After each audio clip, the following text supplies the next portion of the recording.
জানো তো বন্ধুরা, আমিষ নিরামিষ বলে ওই যে একটা কথা আছে না, কিন্তু যতই আমিষ মাছ মাংস খায় না কেন, কিন্তু যে কোনো ডগাডগির তরকারির কাছে ওই মাছ মাংস যেন আমার মনে হয় হার মেনে যায়।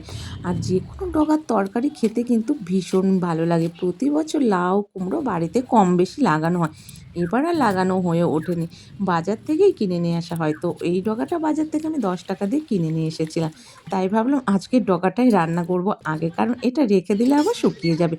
প্রথমেই ডগাগুলো একটু ছোট ছোট করে পাতা সমেত আঁশ ছাড়িয়ে কেটে নিয়েছিলাম, আর সাথে দুটো আলু একটু ছোট করে কেটে নিয়েছিলাম সরু সরু করে।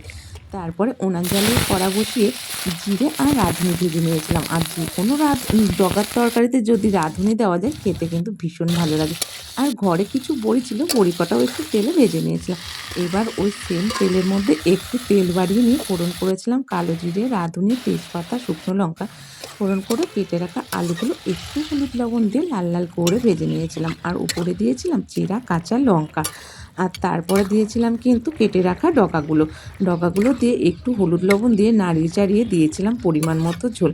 আর তোমরা কারা এরকম ডগার তরকারি খেতে পছন্দ করো অবশ্যই কিন্তু জানিয়ে যেও কমেন্টে। ঝোল ফুটে গেলেই দিয়েছিলাম কিন্তু ভেজে রাখা বড়িগুলো, আর সাথে দিয়েছিলাম একটু চিনি। আর ওই ভাজা মশলাটা রান্নাটা কেমন লাগলো জানিও। চলো আজকের মতো রাধে রাধে।